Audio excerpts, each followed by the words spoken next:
Good morning, everyone. I want to thank you so much for coming to our Food Policy for Breakfast seminar series. I want to welcome to our virtual panel discussion at the Hunter College New York City Food Policy Center. My name is Charles Platkin, and I'm the Executive Director of the Center and also a nutrition professor at Hunter College. We're very fortunate to have several experts join us today to discuss food, cities, and climate. Our panelists include Dr. Atan Lal, Distinguished University Professor of Soil Science at The Ohio State University, the 2020 World Food Prize winner; Danielle Nierenberg, the president and co-founder of Food Tank; Dr. Rosemary Osfeld, the visiting assistant professor at Wesleyan and founder of Healthy Plan Eat; and Dr. Vashi Rangan, the chief science advisor at Grace Communication and Foodprint. I would like to thank you all for joining us today, and I'm going to turn it over to the panelists. Dr. Lau, first, if you could just give a quick introduction and your relationship to climate. Thank you for inviting me. Appreciate the opportunity. I graduated from Ohio State in the 60s, spent about a year in the University of Sydney, Australia, went from there to the CGIAR system in Nigeria, International Institute of Tropical Agriculture. I was there for about 20 years. Came back to Ohio State in mid-80s and have been their professor of soil science. My interest is soil and organic matter management for food security, climate change, and environment quality. My focus is primarily soils of the tropics. Danny? Thank you. Hi, everyone. I'm Danny Nierenberg. I'm co-founder and president of Food Tank. Beyond being a food and agriculture nerd, I believe that the urgency of the climate crisis is so great that this is something that all of us should really be involved in, no matter what our jobs are or how we look at the world. There's a real crisis that we need to take on. And so I'm really honored to be among these esteemed panelists who are such experts on these issues, and I'm hoping to learn a lot today. And Rosemary? Hi, thank you so much for having me here today. It's an honor to be here. I'm Rosemary Osfeld. I'm the founder of Healthy Plan Eat and visiting assistant professor in the College of the Environment and Patricelli Center for Social Entrepreneurship at Wesleyan University in Connecticut. And prior to that, I did my PhD in land economy at the University of Cambridge in England. And my small business, Healthy Plan Eat, is an online platform where farmers that use sustainable growing practices can sell their food directly to local customers. And Urvashi? Sure. Hi, everybody. My name is Urvashi Rangan. I'm an environmental health scientist. And Charles, thanks so much for the invitation to be here. It's really great to be here with all my fellow panelists here. As I said, I'm a scientist by training, an environmental health scientist, toxicologist. I spent 17 years as an investigator at Consumer Reports, testing a lot of different food safety parameters, but also looking at sustainable food groups and how they compare along lines of safety. My passion sort of took me from there into the philanthropic world, where I've been with the Grace Communications Foundation for the last 4 years. And I also co-chair Funders for Regenerative Agriculture. In my own world of learning about food safety, it's eventually led me down to the promise of regenerative agriculture as an answer for so many things. And we're here today to talk about climate, which is great. But it's yet another reason why we should be turning to regenerative ag. So I'm really excited to be here, and thank you. Thank you all so much. And honestly, I know that it's a little easier with Zoom than having to come in person, but we do appreciate your time and the technological difficulties that it always presents being on a Zoom webinar. But again, it's appreciated. I want to get right into it. Many of the people in the audience are probably very well versed on climate and food and the relationship, but I'd like to start with at least discussing how food and climate relate to each other for those that are not so familiar with it. And when people talk about climate change and food, what is unique about that? And then also connecting it to an urban setting. And I'll open that up to anybody that'd like to grab it. Maybe I can make a couple of comments, then others can join. Um, there are two sources of anthropogenic emissions. The number one source ever since the beginning of agriculture has been the land use conversion. When we do the deforestation, change in natural vegetation, plowing, we have been emitting carbon from the biomass and the soil. At the current present level, there is a second source that started since the Industrial Revolution, fossil fuel combustion. In 2019, 11 gigaton came from fossil fuel combustion, 1.5 gigaton from land use soil management. The land use soil management not complete. Therefore, soil and agriculture are and have been source of carbon. We have estimated how much. We must do our best to restore the soil carbon and biomass carbon stock depleted from the terrestrial biosphere. That is where the regenerative, restorative, conservation agriculture, whatever you might want to call it, can play a significant role, not only in food and nutrition security, also climate change, water quality, biodiversity. It has to be a very important component. So could someone break down the basics of that in lay terms? Yeah, maybe I could take a stab at that. And I think just to build on what Dr. Lal said, when you think about climate change, there's carbon dioxide, there's the nitric oxides, there are other methane. So there's lots of different gases that contribute to the global greenhouse gas emissions. And that's generally what people are thinking about when you're thinking about climate change and the increase of those gases into the atmosphere.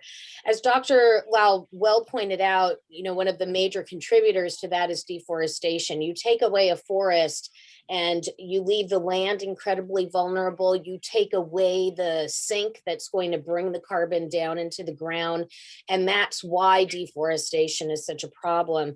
In land use and soil management, which the UN estimates is the number one contributor in terms of nitric oxides from the soil, there's a couple of different things. There's how we treat the soil physically, there's how we treat it chemically, and there's how we treat it biologically. And it's really important to keep those three worlds in balance with one another. If you just do no-till, for example, and you don't till the land, you don't disturb it, but you still use a ton of chemicals on the land, you're not doing what you really need to do in order to build up that soil organic matter in a way that will allow it to sequester the carbon over time.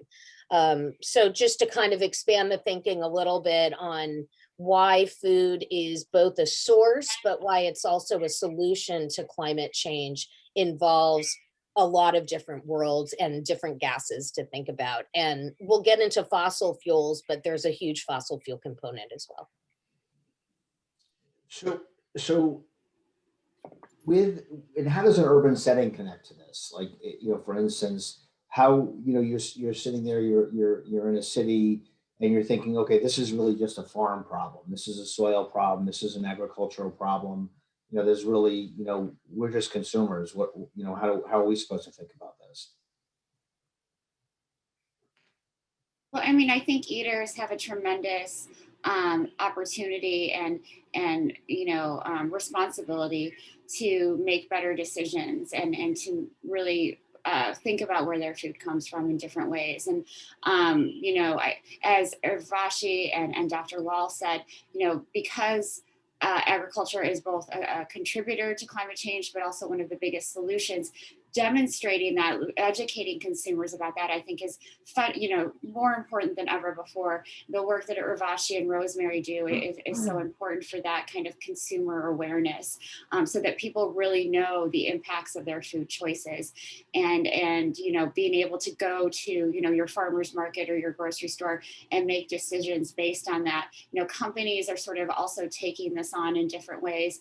Oatly in Sweden has a sort of a climate footprint on their packaging, so consumers really understand the climate impacts of what they're purchasing. So we need consumers to take this on as sort of citizen eaters. We also need companies to help educate consumers as well.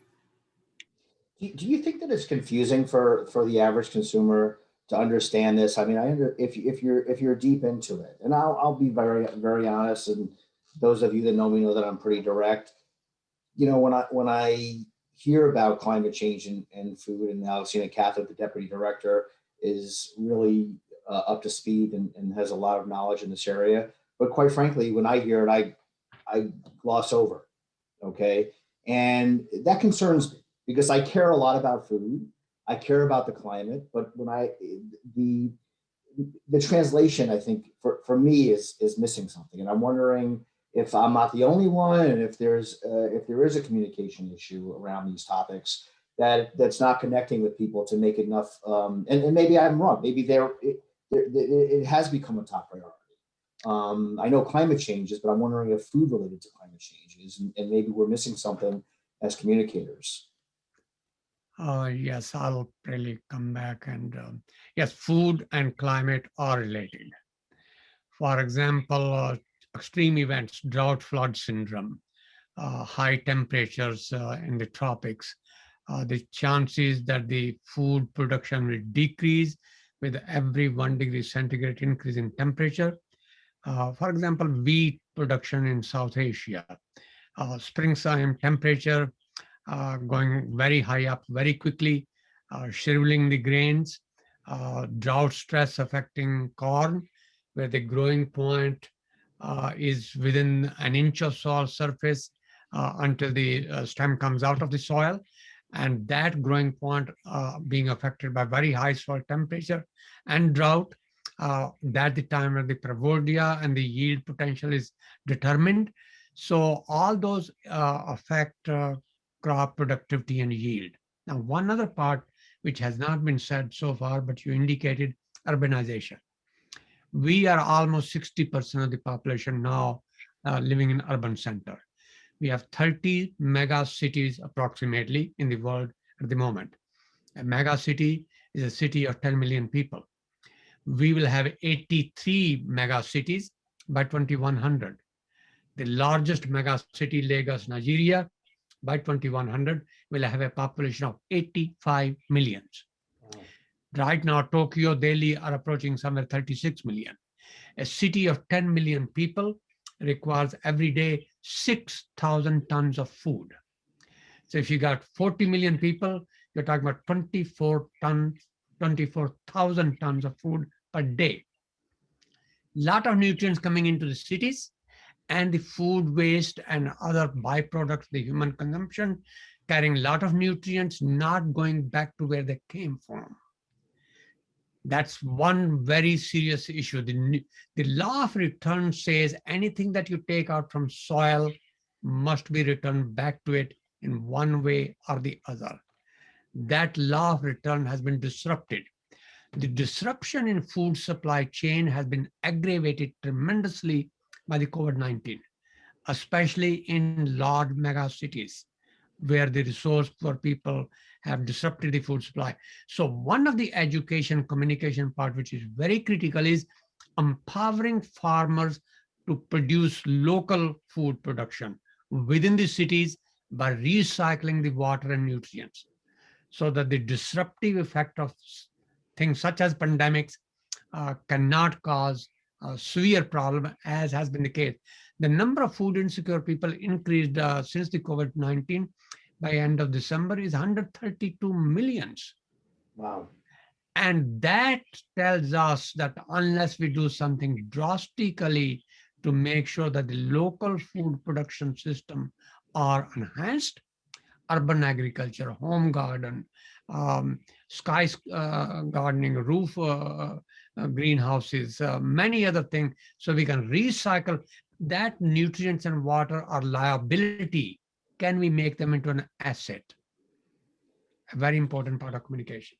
So not to jump on one little thing, but you mentioned roof gardens and urban agriculture, and that's been a discussion in the last few days, just locally between the Brooklyn Borough president here in New York City and in a 10-year food plan. Is that a possible solution? I mean, part of the solution? It is a part of the solution. We have obviously a population and everywhere increasing. We're 7.8 billion now. We're going to be 9.8 billion by another 30 years, 2050.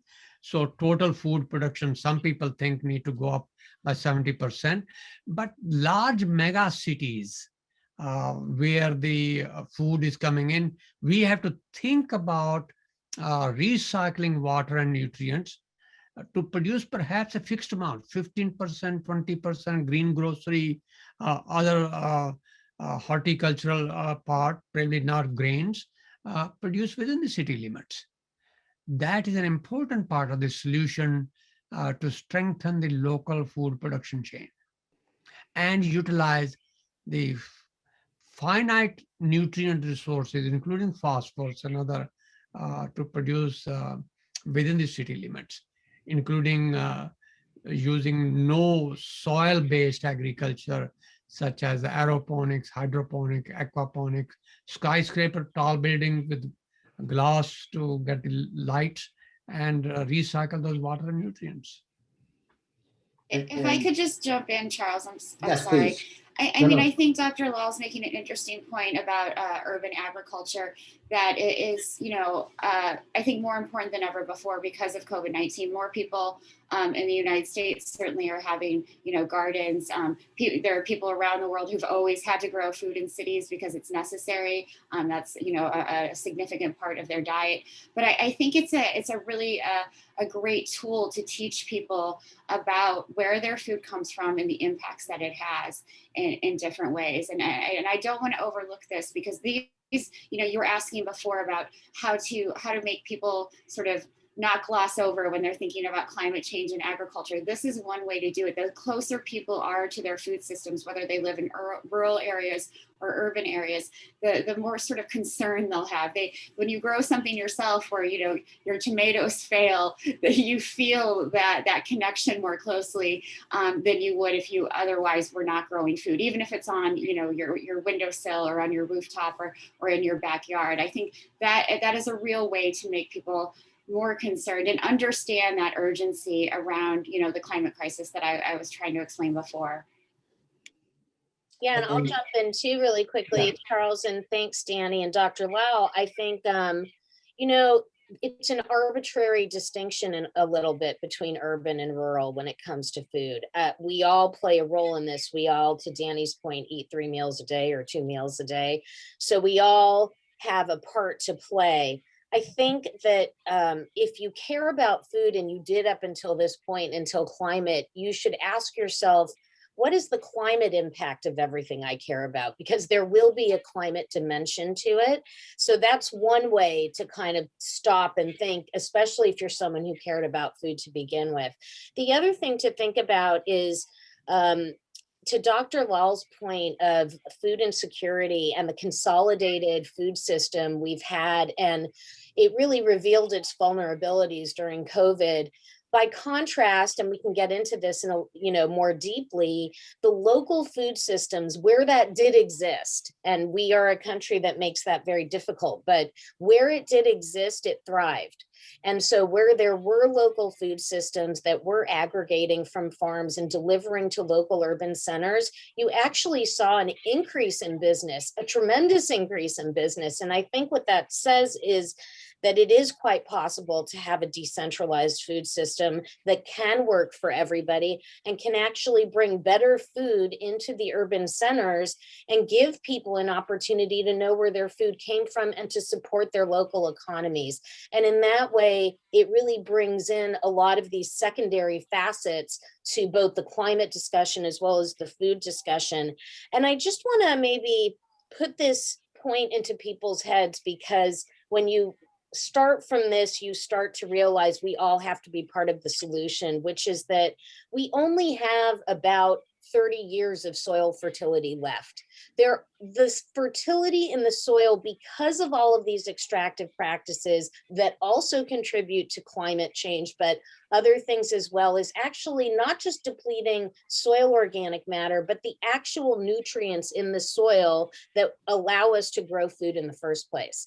And we're looking at 30 years, in some cases less in the Midwest, because we've eroded and destroyed the soil so much that we will not have the fertility there if we continue going at the rate we're going. So this is serious. It matters for climate. It matters for growing our food. And so I just want to make sure that we're all starting in that same place of how incredibly critical it is to start thinking about every single purchase we're making and how we're setting up these food systems for success. Yeah, I'd like to just talk about that point a little bit more too. So currently, I believe it's only around 1% of the land in the United States is actually being cultivated under organic practices that are really working to try to build that soil organic matter and produce our food in a more sustainable way. So I think as consumers, a role that we can play is to really try to increase demand for the types of products that are grown sustainably and support our farming communities that are starting to make these steps towards regenerative agriculture that really is going to replenish the soil. So I think that's a really important role that, the everyday person can play in this conversation. And that makes a lot of sense, and even to me, who's a neophyte and naive on these areas. And I guess one of the concerns I have is, a lot of the work we do is in food insecurity, in urban environments, and I guess, when it comes to that, I think you have to have policies. And again, I'm spitballing here, but you need to have policies that support that kind of purchasing power, right? So, because organic food and sustainable foods are more expensive significantly. And if you're trying to make your dollar last and just getting by, with SNAP or WIC or any other support, it becomes a concern. And that's really, I think, where policy probably comes in here is ways of supporting these kinds of healthy, important, and incredibly valuable purchasing power that that consumers have. I've learned, recently, and I should have known this, that when you increase SNAP usage in a community, it improves the economy. Which why didn't I think of that previously? Why did it take someone to alert me to that fact? So I want to put that out there: is how are local, state, or federal governments supposed to support this, that kind of purchasing, especially with the levels of food insecurities that Dr. Lau mentioned worldwide? What could we in the United States do, or New York State, because that's where we're in, or New York City do, to support that? And that I'll open that up. Let me take that, and then my colleagues, obviously, they're very knowledgeable on these things. They'll come back and add something to it. Let's first thing, let's take the case of US.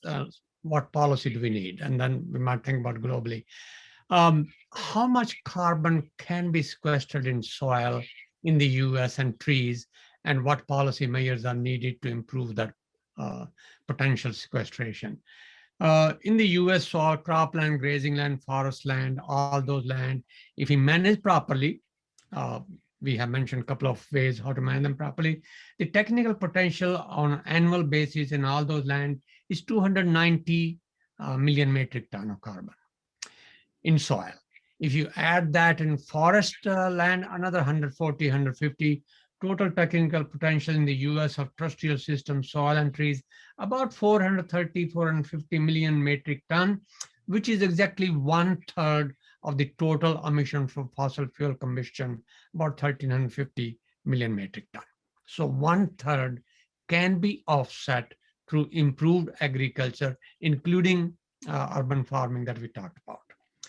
This improvement, if I talk on a global scale, the technical potential in soil is about between 2 and 2.5 gigaton, forest another 1.5 to 2 gigaton, again about 20, 25, 30% of the total fossil fuel emission, 11.5 gigaton, can be offset by putting it back in soil and trees.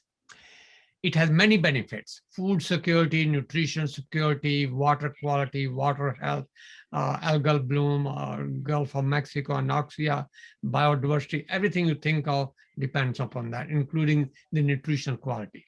The question is, how do we translate that science into action? we have a farm bill coming up 2 years from now. And so last year, 4 senators had put up a resolution called Growing Soil Resolution Act. Brown was one of the, Brown from Indiana was one of the Senator Whitehouse, few other, I forgot the name. Here is a point which is important. If we want farmers to do it, it is possible that they will suffer some yield losses, at least in the transition time. Therefore, society, that means the consumer, you and me, we should be prepared to pay for that and compensate farmer. It's not your loss, it's our one that we need to pay. That's a payment for ecosystem services. So if we can complement the Clean Air Act and Clean Water Act with a Clean Healthy Soil Act, and under that Healthy Soil Act, we say farmer will be compensated through payment for ecosystem services. That's not a subsidy. That's not a charity. That's not a handout. You do this, you get paid. And you paid a real price, not the so-called Chicago Climate Exchange 50 cents a ton of CO2. No, the real price of CO2 is somewhere between $30 and $35 per ton of CO2. So if a farmer is sequestering carbon at a rate of 1 ton of CO2, well, that's $35 per hectare, if that's the rate. On basis of carbon, I have calculated perhaps $20 per acre or close to $50 per hectare.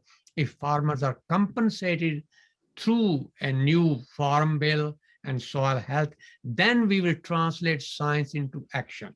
We will also be doing what we were supposed to do, joining the climate Paris Accord of 2015, where we agreed, we signed, we are signatory to it, called 4 per mil, 4 per thousand.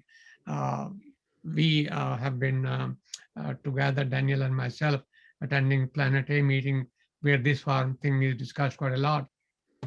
We can also fulfill our commitment to the UNCCD of achieving land degradation neutrality. And we can achieve the sustainable development goals of the UN by doing this soil restorative policy interventions.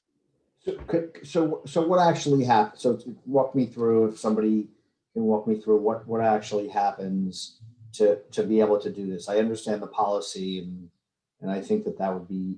So what is the soil restoration? How does that work? Well, the soil have depleted their carbon stock in the Midwest about somewhere between 30 to 50% of what it was before the intensification of agriculture, let's say 200 years ago. If you go to Africa and Asia, we have lost perhaps 75 to 80% of that stock. Consequently, soils are degraded, depleted. We have to dump in chemical to restore productivity. So soil restorative, and there is no one option, means creating a positive soil terrestrial carbon budget. Preventing erosion, conserving water in soil, increasing soil carbon stock to 2% in the root zone rather than 1%, 1.5%. In Asia and Africa, 0.1%. That is what we are talking about. That means farmers have to do, by law of return, add into the land more carbon than carbon is being depleted by erosion, leaching, mineralization. For that, we must compensate farmers. So the Farm Bill Farm Act will empower farmers everywhere, outside of the US as well, where in developing countries, most of the farmers are women farmers, and empowering them to be able to do soil restorative agriculture would require input from humanity to compensate them for the ecosystem services that we ask them to do for the planet and us. If I could just jump in, Charles, if that's okay. I mean, Yeah, Dr. sure. Lau makes such great points about compensating farmers and empowering farmers. At the same time, we need to empower consumers. And on that policy side, I mean, I think it's long overdue that citizens in the United States and other countries as well have a living wage. If we're, you mentioned before that organic or sustainable food is often more expensive. If we had a living wage, people would be able to afford healthy healthy food, they'd be able to access it better. And I think at the same time, we need policies around true cost accounting in the food system. You know, if we were able to look at the true price of food and understand that food that's produced, you know, often in industrialized systems, you know, a lot of those externalities are put on consumers, or they're put on healthcare costs, and we're not paying the true price of what we're actually eating. So, you know, the positive externalities created by sustainable food systems, you know, you're creating, you know, lower healthcare costs, you're creating, you know, better overall health for individuals, and creating a system that really works for everyone. So we have to start thinking about these things in a way that is, so that consumers can understand it, so that policymakers can understand it. I think there's a lot of policymakers who don't understand our food and agriculture systems, and they really need to be educated. And I'm hoping, you know, especially here in the United States now with the new administration, that we can have these hard conversations around a living wage and true cost accounting, and also things like reparations and other things that have been really sort of swept under the rug for a long time. Yes, agreed. And also increasing SNAP, which would be helpful. I wanted to, I was listening to an interview with Bill Gates on 60 Minutes, and he was discussing climate change. He has a new book out, whether you're a fan or not. I think he has a big audience. And he disclosed that, you know, he's a hamburger lover, and that, you know, he takes private planes, but that he works to set off his carbon footprint. And it struck me, I don't know how it struck me. It bothered me, and I wasn't sure. I didn't have enough knowledge about it, and I wasn't sure that that was the right way of thinking about this process. And I wanted to open that up and talk about, you know, someone's food print and the excuses that we make in order to overcome that, and whether they're legitimate, and what we can do as consumers. So I'll open that up. You know, it's funny. Oh, I'm sorry. It's funny because the hamburger is become this icon for some reason in our discussions about food. And I'm so tired of looking at hamburgers and then talking about the food system. I mean, have a hamburger, but that's not really the center of what we want people to be focused on the whole time. I will say, when it comes to Mr. Gates's philosophy, I find it troubling that we're looking at carbon as a traded kind of thing. To Dr. Lal's point, like, if you deplete it, you deplete it. And if you don't get the nutrients back, you don't get the nutrients back. So this isn't a card game. This is something that we need to do to actually, if we're taking nutrients out somewhere, we need to find a way to bring it back in to the same place. The fact that Mr. Gates is going to offset that from a flight is not going to help that place return its nutrients to the land. I'll say, for me, the most troubling of his philosophies is around synthetic fertilizers, and the fact that he is so supportive of the synthetic fertilizer industry. And I want to talk a little bit about synthetic fertilizers and their role in climate, in good food, which is this: there are two ways to get nutrients into food. You can apply it chemically, or you can cultivate the soil to start to generate it.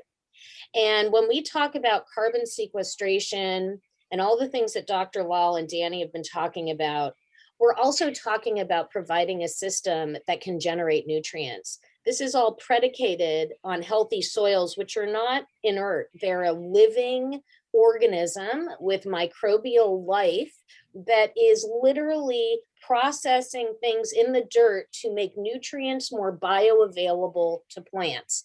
If you come in with pesticides, if you come in with fumigants, you destroy that microbial system and actually then shift your reliance to putting in inputs in the ground to try to make up the difference. This is the vicious cycle we are in with synthetic fertilizers and pesticides. And the fact that Mr. Gates doesn't get that is incredibly troubling, because the reliance on synthetic fertilizers is, one, finite, Two is incredibly extractive, contributes to nitrogen emissions, both in terms of manufacturing and then application again, because the ground simply cannot process the amount of nitrogen that goes on from synthetic fertilizers. You need a slow release. And the reason why nature came up with animal manures as a way to steward land and add fertility naturally is because of this slow release quality, humic acids, microorganisms, all things that nature needs to be able to provide the nutrients that plants need. And so without that, we are extracting and ultimately reducing the quality of our land and of our food and of our nutrient density. And to me, that is probably the most troubling of Mr. Gates's philosophies, is that he doesn't seem to recognize that. Understood, sorry.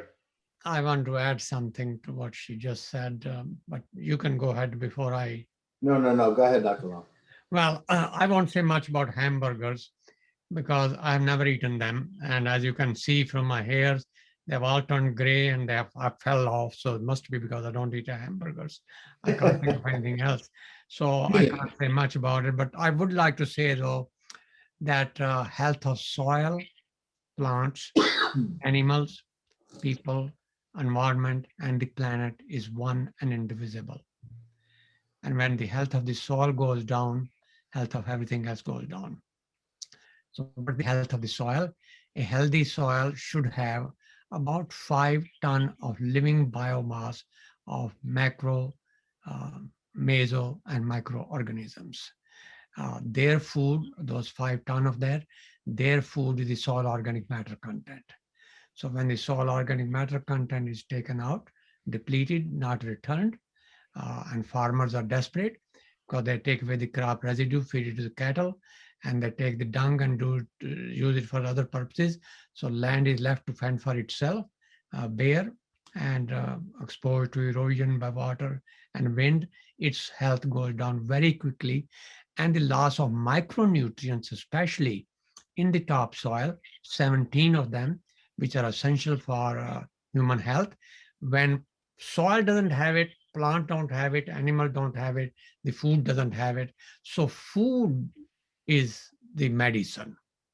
And I want to repeat that word. Food is the medicine. And when the food is not healthy, and I won't name the food what is not healthy, when it does not have all those ingredients, then you got a problem of more than 2 billion people suffering from malnourishment compared with 800 million from undernourishment. US is no exception. Almost 40 million people are undernourished and many of them malnourished. In Ohio, 2 million people are undernourished, 500,000 children are undernourished and malnourished. So it's not a problem in a faraway place, in a Timbuktu or elsewhere. It's right here in our state. So going back to the idea that food is a medicine and that healthy soil produces healthy food is an important communication point, education point at all levels, including primary school, secondary school, including policymakers. And we make sure that we understand that soil health is very critical. Now, it was mentioned whether we are paying enough. We should be willing to pay, make sure that the farmers who are producing for us are not reluctant to produce properly because we are not paying enough. So that part has to be understood. For example, there was a question raised during the 70s. 1 cartload of grains going down the Mississippi was probably equal to 30 cartloads of topsoil going from the Midwest down the Mississippi. So what's the cost of 1 cartload of topsoil going down the Mississippi? If soil carbon is being depleted, what's the cost of 1 ton of carbon being depleted from soil in terms of its depletion on an entire agricultural landscape? So somewhere society has to understand that always being cheap and cheap is not the best way to prevent degradation of environment. Eventually it will catch up with us. So we should be willing to pay the price.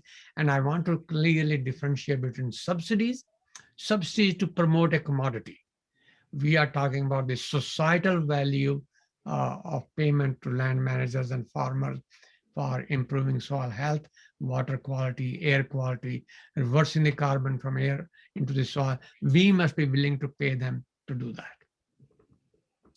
Yeah, and well said. And I think that, you know, I always caution that when someone, you know, hears this, that's living on a poverty line and concerned about where they're going to get their next meal, that they think, okay, so, you know, academics are now telling us that we should pay more for our food. And I don't think that that's what you're saying, but forgive me if I'm putting words in your mouth. But I think what you're saying is that there needs to be policies to support farmers to make these adjustments so that that not just the poor food, not poor but poor in quality food is inexpensive, but that that the healthy food is also inexpensive, and that farmers are paid a fair price for that. Am I getting that right? Okay. I want to also talk about because we really want to look at how consumers in an urban market can think about this. And there's been a lot of discussion about your food print, right? And in fact, Grace Foundation, which you're part of, Urvashi, isn't that the title of your news magazine? Our website is foodprint.org, and really trying to help folks understand all of these different facets of the food that they're buying. And so you can find a lot of good information, both deep dive, and if you want to know everything about dairy production and the sort of the tale of two cows, you can do that. You can also see what foods are in season in your local area. You can find out what labels mean and how to buy better.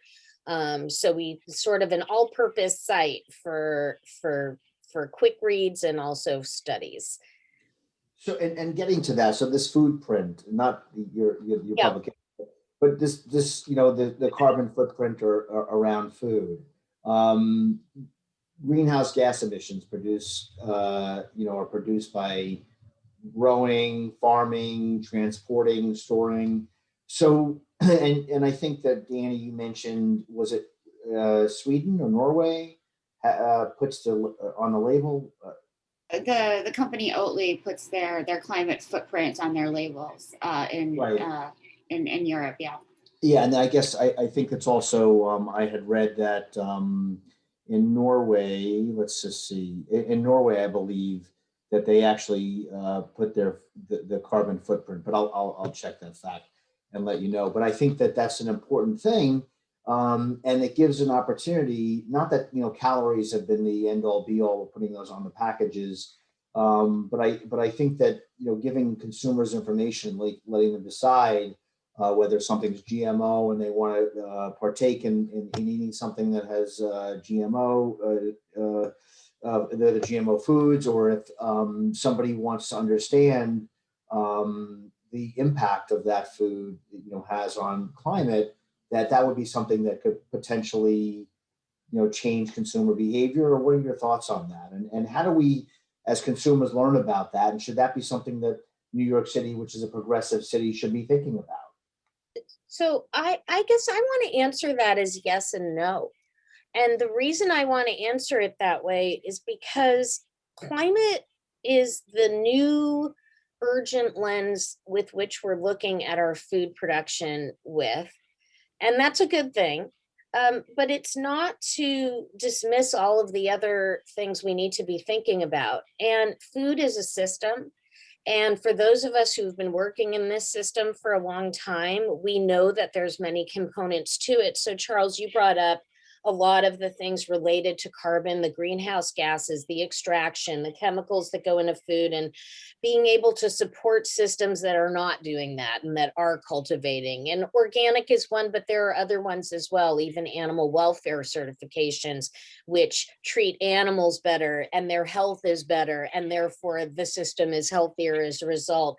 That don't put antibiotics into the system that then lead to things like reservoirs of antibiotic resistant bacteria bacteria, which, you know, the World Health Organization has deemed to be a public health crisis. So that's not carbon and that's not greenhouse gas, but that's a serious problem. And so I want to caution folks to not be reductionist in their thinking about food systems, that when we distill it down to one thing, we often arrive at the wrong solution. And that's not what we want to do again in this case. So the no antibiotics revolution sort of reminds me of that. And 10 years ago, it was all about antibiotics in food. Let's get it out.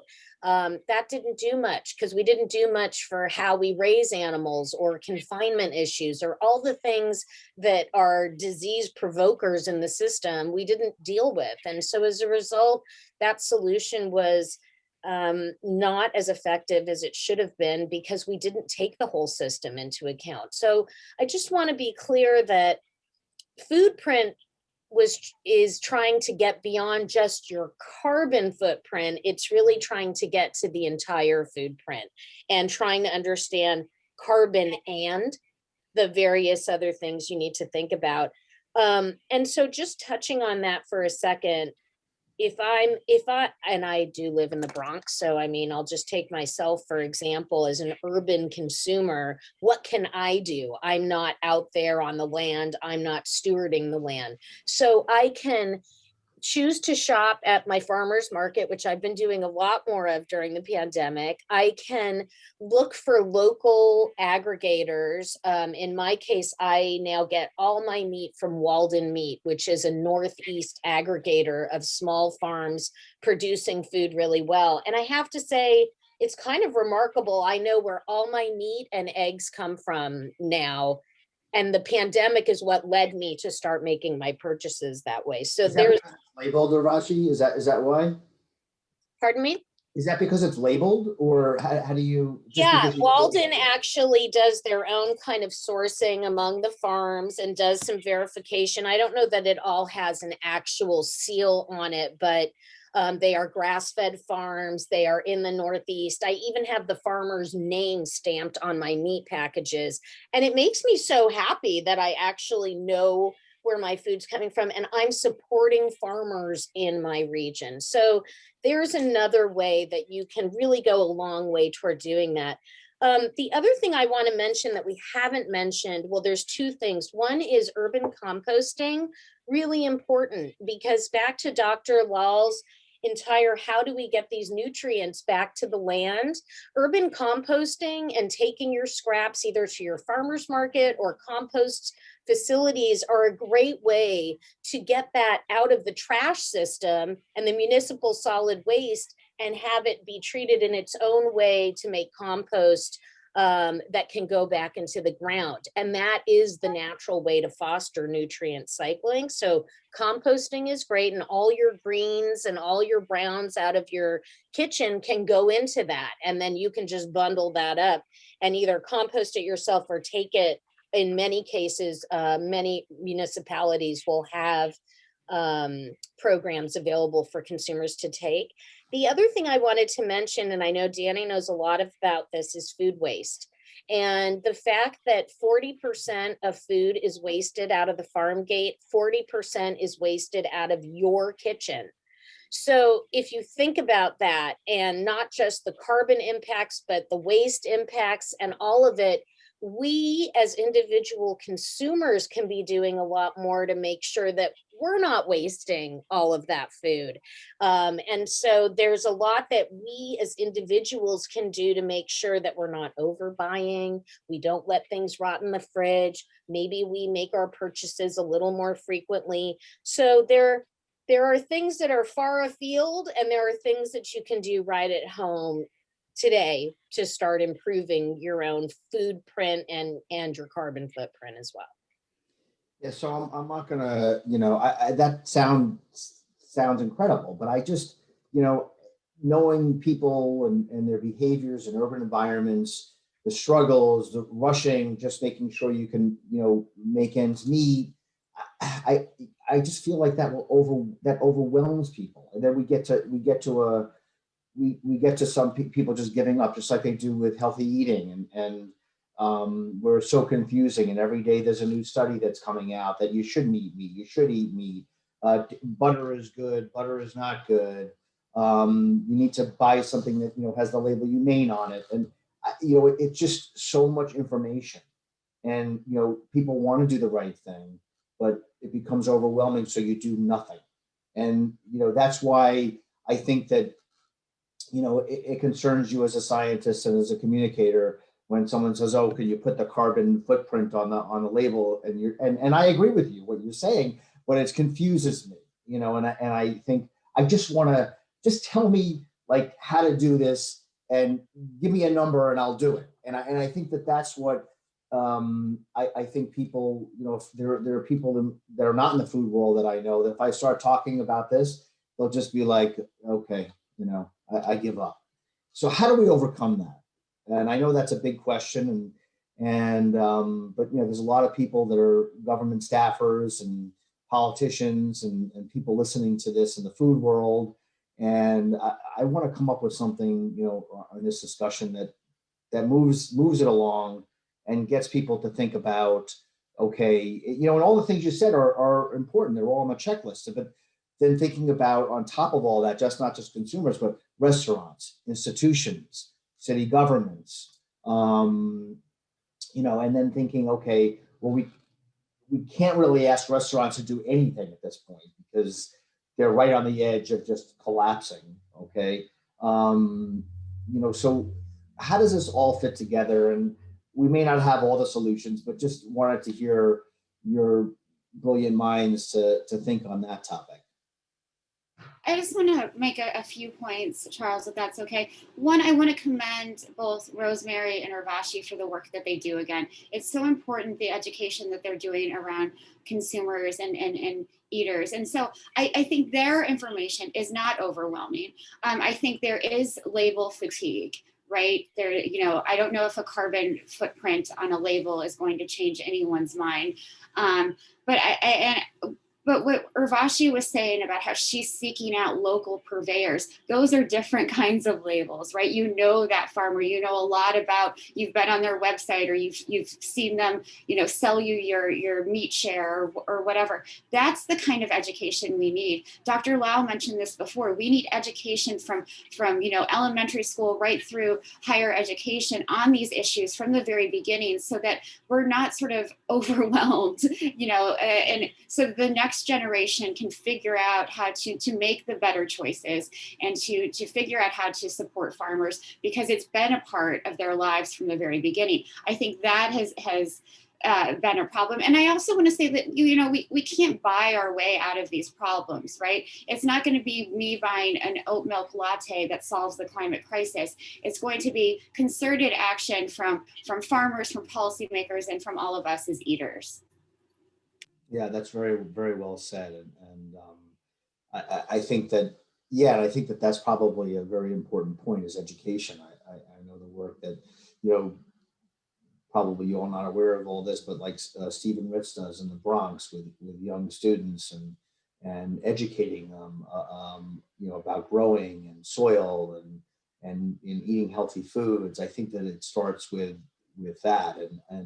But I think about New York City, and I think about us as an example of trying to. Here's one of we're not close to a mega city yet, I guess, because we don't have that 10 million. I think we're at 8 million, but close. But we're a progressive city, and we should have. I see you wanted to say something, Urvashi. Jump right in. Yeah, I do, Charles. Thank you. I want to just maybe go back to what Dr. Lal was saying on malnutrition, because I think maybe I just want to put the fine point on this, that it isn't that people aren't eating. It's that people are eating empty calories. And I think in the urban setting, we have a tremendous amount of processed food consumption. We have food deserts, even here in New York City, where people cannot readily access fresh produce. Forget how it was produced for a minute. Just they can't even access fresh produce. And this is a problem because the 2,000 calories consumed in potato chips and whatever else are not providing adequate calories. That's the malnutrition that Dr. Lau I'm putting words in Dr. Lyle's mouth, but I believe that he is referring to. And it's Yeah. really important to understand that this isn't starvation. This is empty calories.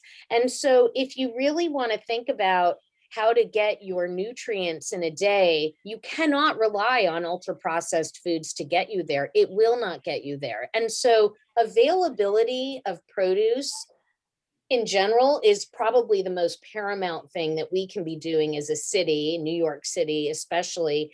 And you see that here. You do see vendors, they're issuing permits that are all over the city now, just popping up with produce tents everywhere. It's not the final answer, but at least it's starting to provide something in a region that was not providing any fresh food to begin with.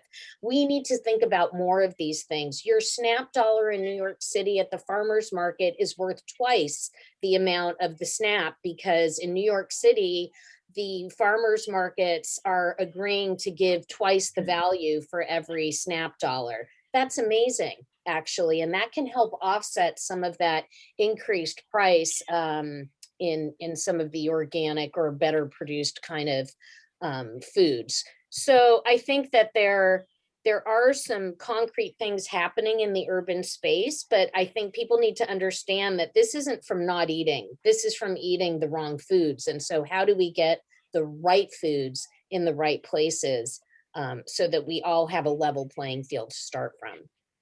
And Rosemary, you do something like this. Can you explain that? Yeah, sure. So I've developed a website. It's called Healthy Plan Eat, where people can find local farms near them that are committed to sustainable growing practices.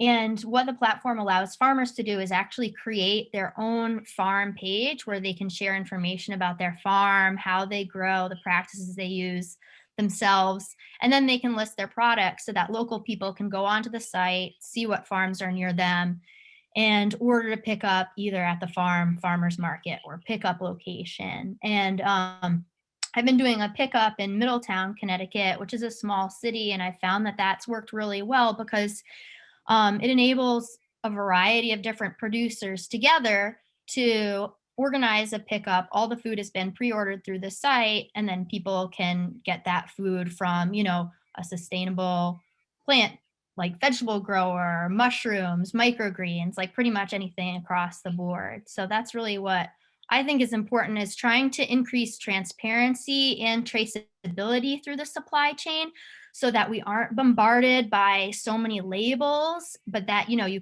can try to actually get to know your farmer and see how they're growing. And I think certification is incredibly useful because it can provide a really great benchmark for sustainable practices. But if you can also have that connection with somebody that you're growing from, maybe you don't, maybe you don't get to meet them at that market, but if you know where that food is coming from, I think that's incredibly valuable.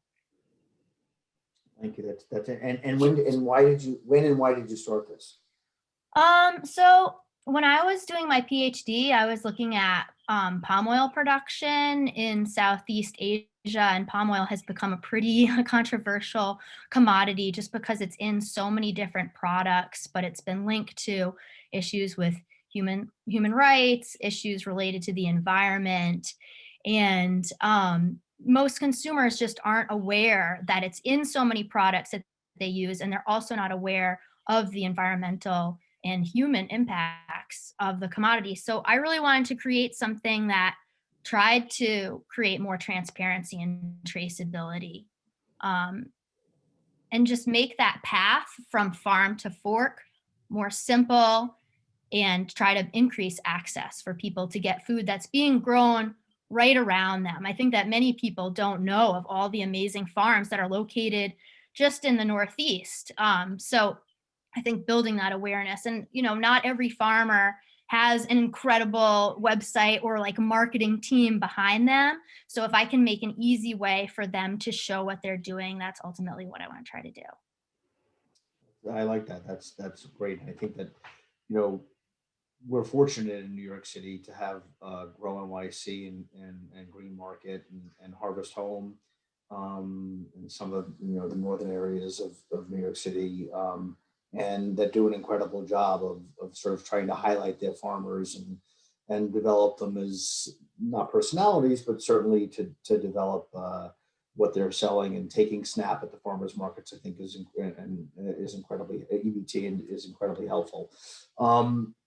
I wanted to ask about, I noticed this, I was looking at the EPA's website on carbon footprint, and I know we had just had that discussion, Urvashi and Danny, but it said they have a calculator, and it only focused on home energy, transportation, and waste, and food consumption was not a part of it. Um, and it struck me again, because I'm new to this area. Does that fall in line with what you were thinking, Urvashi and Danny, or is that something that is when you see that, do you see something different than I see, meaning that food consumption is left out, or am I still missing this, that food consumption and those kinds of practices are not really where we should be focused on? If I can come back to that point in a second, Charles, I want to build on something Urvashi was talking about earlier. She was talking about food deserts and the need for more availability and access. And what I've learned from folks like Karen Washington, from Rise and Root Farm in the Bronx, is that it's really around food apartheid is what we're talking about. This is systemic racism that causes people not to have access to healthy, affordable food. And I think that's a point that really, really needs to be made. It's not just about creating access. People need to be able to afford food, and we need food centers to be where, we need culturally appropriate foods where people need them the most. And this has, been a problem for many years in cities like New York, Baltimore, where I live, and elsewhere. And it's really, I think, this is an issue of inequality that city planners and policymakers really need to take on. For the EPA food calculator, that's probably something Urvashi can speak to much better than I can. She's much more well-versed in these issues.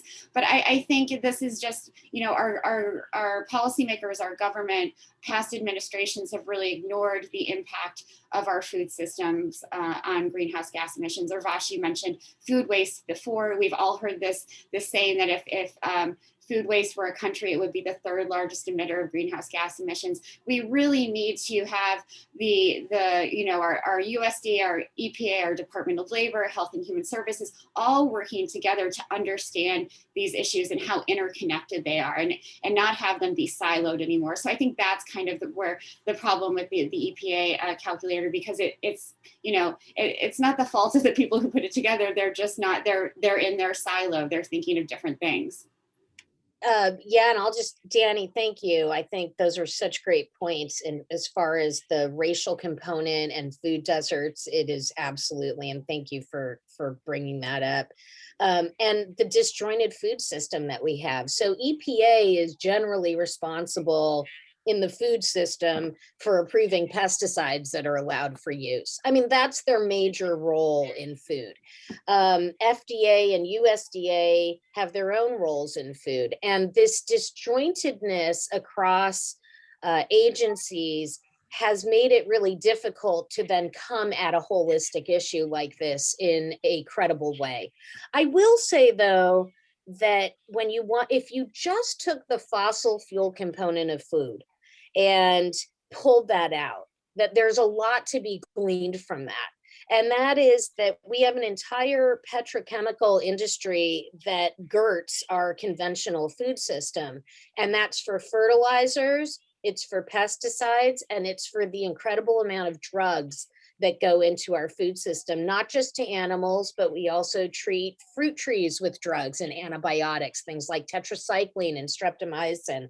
So we are doing things that contribute to fossil fuel use through conventional food practices alone, that frankly, if EPA wanted to stick that in their calculator, they could. The problem is that a better produced carrot is not the same as a conventionally produced carrot. And so in that sense, if it's using manure and using nature as its way of pest control and getting fertility, then it's not relying on fossil fuel inputs to do that. And therein lies the distinction that one would want to make in a calculator like that, so that you didn't just not eat carrots, but that you had that differentiation at your fingertips. And so that's problematic because that's not there. But there is no question that when you look at the amount of fossil fuel input in conventional ag, and if we just looked at that alone, that could facilitate a number of important conversations that need to happen around how we incentivize nature-based agriculture versus chemical-based agriculture. And it might actually be a decent enough starting point to then start to really drill down into some of the big contributors in food to greenhouse gases. But as Dr. Lau pointed out at the beginning of this, that's only half the equation in food, because food is not just the source, it's also a solution to this side of things. And so to the degree we learn how to steward soils properly without the over-reliance on fossil fuels, but also with regenerative practices, then we are actually creating a sustainable food system. And that's what it actually needs. EPA can't do that in a calculator. And so that's why I think you're not seeing it. And I'm not sure I'm so bothered by that at the moment. Gotcha, understood. Oh, okay. Rosemary and then Dr. Lau. Something that I think that's really interesting that we should think about too is just that once farmers do transition to more sustainable growing practices, that it can really benefit the whole system. So the Rodale Institute has been doing research through their farming systems trials, which have been taking place over decades, which shows that once farmers do go towards organic regenerative processes, that you can get higher yields. The vegetables are more resilient. And they're also doing some studies, it's called the vegetable systems trial, where they're actually looking at the nutrient density of the food once it is produced in sustainable ways. They're looking at organically produced versus conventional and trying to see if there is an actual nutrient difference between the two. So I think that's just some important research that's going on and that we need to really try to pay attention to. Yes, and so just in summary, and then Dr. Lau, so one is we should be thinking about buying. I'm sorry, I synthesize things as a journalist. So one is we should be really focusing on buying local. We should be focusing on organic and sustainable foods as a purchaser. We should be thinking about more than just the carbon footprint, because there are other things that are related to this. And soil is critical. There's also policy related issues of paying farmers to make sure that their soil is handled correctly. Dr. Lau, you had some comments, and I want to yeah. Thank you. I really learned quite a lot from a lot of discussion that happened, and very learned colleagues. I would agree that food is very, very important to everything, but I want to go a step further, that each one of us, 7.8 billion of us, is a culprit and a victim. We are both. Food is an important part of that equation, but not the only part. There are many other issues which are dealing with our values, our lifestyle, our thinking, our philosophy. And food is very, very major component of it, and obviously important to be considered. But there are other, and I want to give you an example why I think other is important. 8 billion people, their lifestyle on everything at the moment is being fed, driven, supported by 5 billion hectare of land, which is under grain crops and food crops and pastures and rangeland management. 5 billion hectare. And those 5 billion hectare are fed with 200 million tons of chemical fertilizers, quite a lot of million tons of pesticides. I do not have that number of pesticides, but 200 million tons of chemical fertilizer. It also consumes 4,000 kilometer cube of water per year, maybe more, 70% of all water withdrawn. And yet out of 3.3 billion tons of food grains which are produced, more than 1 billion ton never reach any stomach. human or animal. That question of waste has been come up. Do we need all those resources? We don't. In fact, it is a time that we think our lifestyle and see how out of 5 billion hectare, maybe 500 million hectare from cropland, maybe 1500 million hectare, or at least a billion hectare from grazing land. Out of 200 million tons of fertilizer, we should have a target that by the end of this century, we are not using more than 50 million tons if that needed. Pesticides certainly stopped within a decade or so. Residue burning stopped immediately. Those are the kind of thinking that impact our food quality and its sustainability. And we got to look at how we, as only one of the 8.7 million species, our greediness and demands are so insatiable that every year we still deforest 8 million hectare. 8 million hectare, size of Sri Lanka, quite a lot of it to grow all palm. So it is really going back to policy is important, but it's really a question of education, our curricula, all the way from primary school to kindergarten, middle school, high school, college, everywhere, valuing the environment and natural resources and using them appropriately so they are planet friendly and environment friendly. That part is left out. Food is a major part of it, but there are other components as well, which are really taking a toll on the nature and Mother Earth. Thank you. That's well said.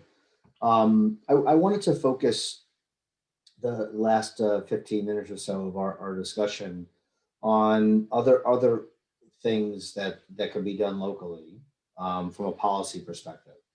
And we are here in New York City. Not everybody, but Ravashi and I, and Alexina Cather, who's in the background. So, and I guess what I wanted to think about is what can New York City do?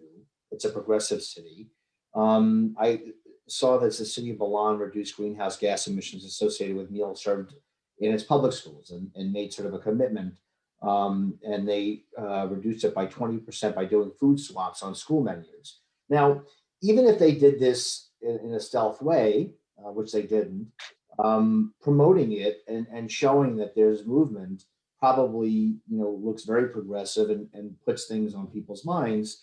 And I think that all of us on this Zoom panel, have worked to communicate ideas out to the general public to make changes in behavior. And that's why I was synthesizing before Dr. Lau spoke before. The city of Oslo has a climate budget and budgets its emissions like it would its finances. And are there other things that major cities are doing that New York City should be thinking about?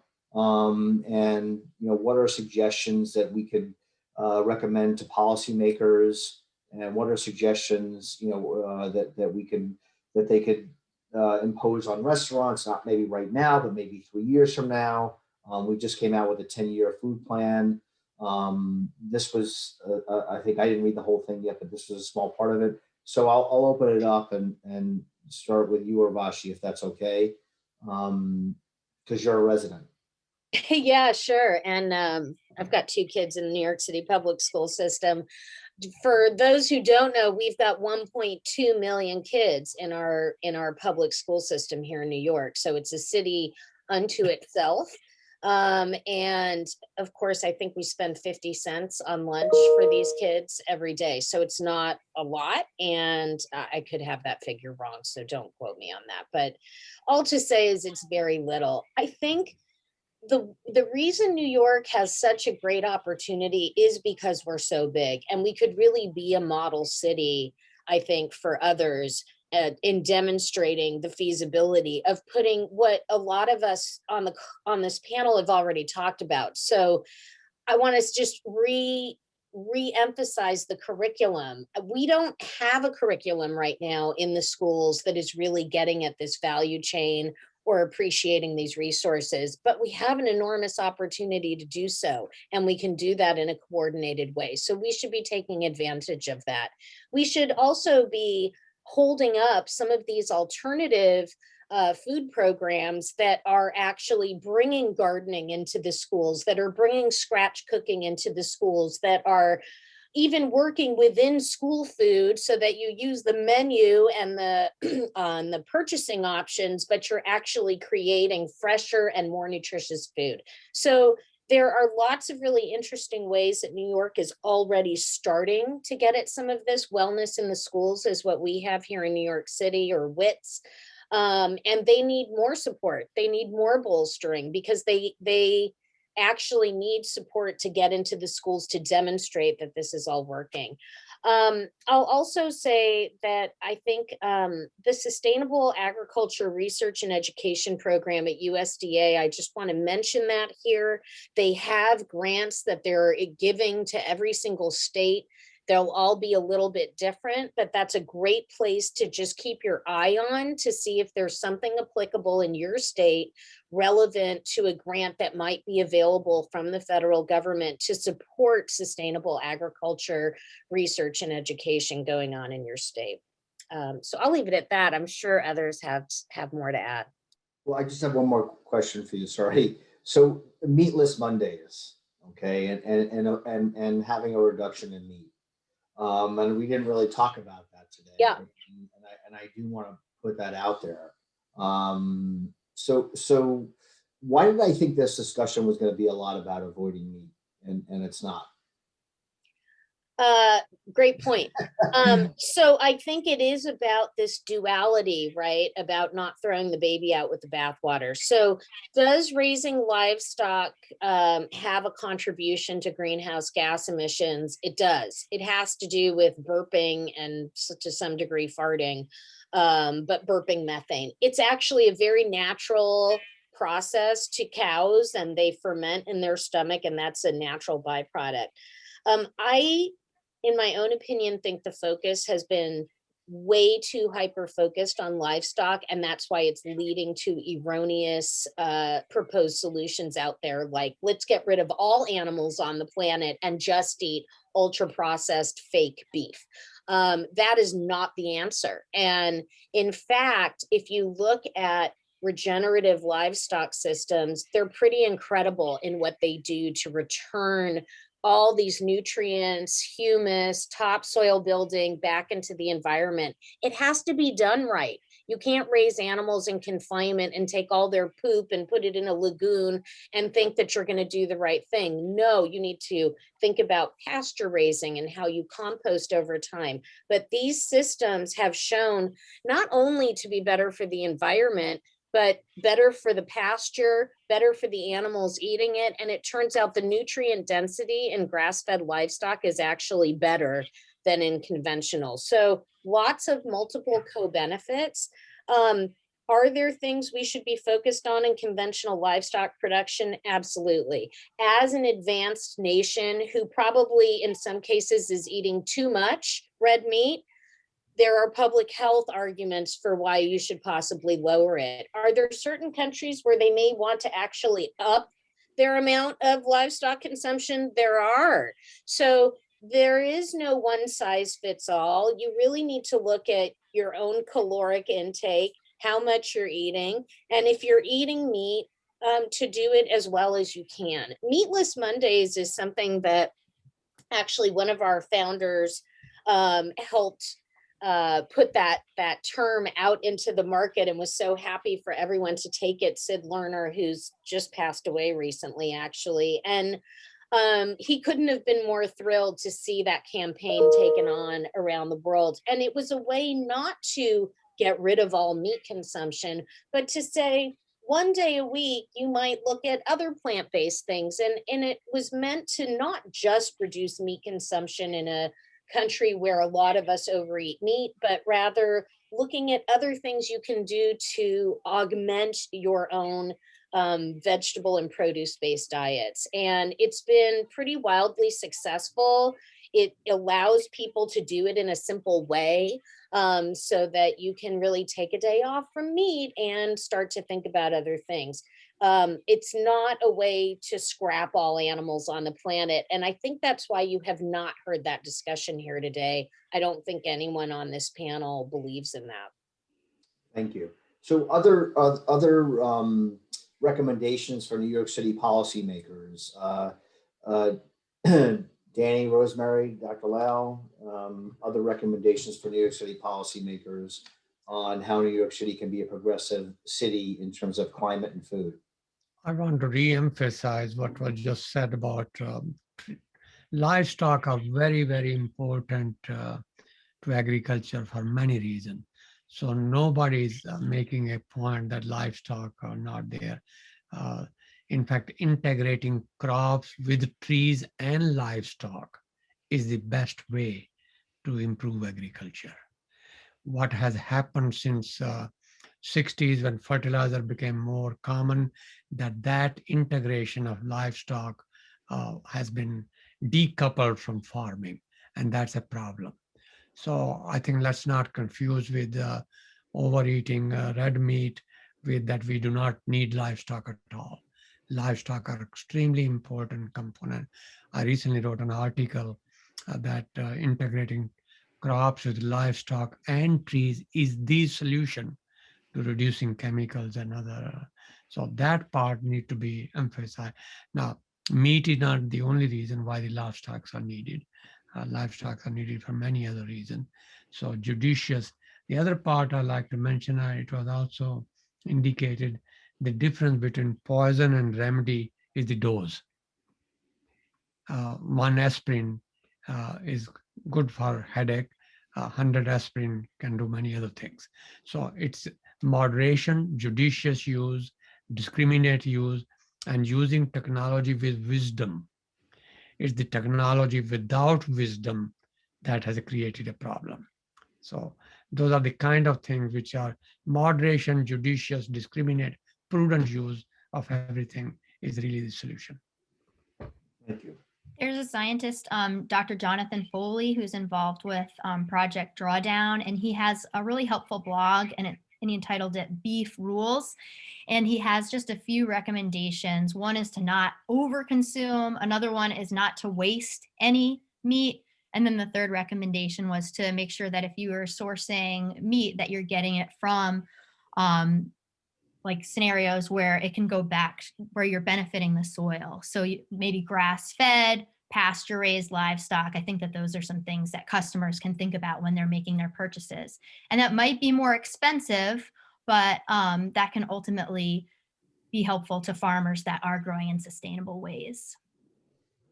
I want to, and again, I want to keep the, because we do have just a few minutes left, and really focus on messages that we can give policymakers that are local policymakers in an urban environment of what they can do in order to, help reduce and impact climate. So I'll open that up. Danny, do you have any suggestions or? Sure. I mean, all the conversations that I've ever had with staffers, of policymakers, is that they need these stories. And I think what you're doing here, Charles and Alexina, is very important. You're giving a chance for policymakers to hear stories of what's working and what's not working. And I think these are the kinds of things that they can take home. I mean, take back to and implement in different ways. But it's really, distilling these success stories down in a way that's understandable so that they can be replicated and that they can build policy around them. I think that's really the most important part of this storytelling to policymakers, where they can feel that they're, we were talking about how climate change is so overwhelming. It's also overwhelming for policymakers. They need to understand what's working and then be able to implement it. Yeah, I think that's true. And I do think that at the start of the conversation, we talked about urban agriculture, and we talked about local farming and using regional farming, and thinking about that when we're making our purchases. And also, I think from a like Urvashi mentioned, health bucks, which is the city's response to creating additional, the additional ability for consumers that are using SNAP to extend their dollars by purchasing at farmers markets. I think, those are the kinds of policies that I think about that will be, helpful for, fighting the climate and food issues. Rashi? Yeah, I just on that and what Danny was just mentioning, I think that our local states have to pay attention to the farmers in their states too. And I don't think any New York student is eating from a New York farm. And why is that? And can we change that? And I'm not saying that's an easy lift, but I am saying that there is a rift there that somehow needs filling. And I think our policymakers can do things to help our local farmers gain better access into institutional purchasing and school purchasing that they simply do not have. And that is a huge barrier right now for more small regenerative farmers, is that they are not producing the volume that they need to trigger the access into these larger distributions that we have. So distribution is incredibly consolidated, and there's only a couple of vendors that schools will purchase from. We need to maybe think about cracking that code a little bit, and how do we diversify the food that is available for purchasing by our cities? And I think we've got to think about breaking down those barriers and figuring out more local distribution systems that can in fact cater. And what that means is back to aggregation. One small farmer can't supply all of New York City schools apples, but together they may be able to. But to put the onus on that farmer to aggregate with other farmers is just unfair. And so how do we create a system that allows for those farmers who are going the extra mile to participate in larger purchasing? I think that is something that policymakers in urban settings should have at the top of their list. And that's really very important. Sorry, Dr. Lau. I want to make just as a layman, I'm not a home economics person, but I'm really concerned from personal experience. We know how much food is wasted after it comes back into our refrigerator. This idea of buy one, get one free, by the time you have eaten one loaf of bread or drank one bottle of milk, the other is spoiled. And that's a fact of life. This promoting buying, obviously they're not getting, and I have many times said, can I get a half a price for this bread rather than buying two? The answer is no. But that promotes wastage. Is there anything policymaker can do that the fresh food and fresh product, the price should be per commodity rather than buy one, get three free, and all those three are going to end up in a dump yard? It's a real, I do not know whether it has any meaning, but my personal experience is one loaf of bread is enough for 4 or 5 days. And after that, the second one is already molded. Well said, and thank you. And I think that some of the work just quickly that Grow NYC is doing and School Food Alliance is working on are sort of those things. I think they need to step on the gas. I guess that's a bad expression to use with this, but I think they need to up their game in terms of what they're doing. And I think that buying locally and having Grow NYC and or the city itself be an aggregator is a great suggestion. I think food waste regulation, again, not right now with restaurants, is probably a really smart idea, and is other institutional food, and then getting to consumers. So leading by example. Certainly the city can start doing that and spending the money and leading by example. And they could just start with school foods like was done in Milan. And I think that these are all wonderful suggestions. I want to thank you all for coming and spending time here. Dr. Lau, thank you so much for all of your wonderful insight and all your contribution. And Danny, thank you for everything you do with Food Tank. It's just remarkable, and you're a dynamo and just incredible with everything, and you're an inspiration. And Urvashi, the same. It's like just listening to you talk, it's just phenomenal. And Rosemary, thank you for joining, and the work that you're doing is really fantastic, and introducing local food to markets, and everything you're doing, passing on to students and research. I want to thank you all for coming today. Please make sure to go to nycfoodpolicy.org and sign up for our weekly news digest. We cover a lot of material. Alexina and I spend, she spends most of the time, but I also spend a lot of time, and it's coming out any minute as soon as this conversation is finished. Aggregating news each week and passing it on to more than 15,000 people. And our website, is seen by 500,000 people each year. So we're excited about that and our news stories. Thank you very much, and we look forward to seeing everybody again. And stay safe and see you soon. And thanks for your insight.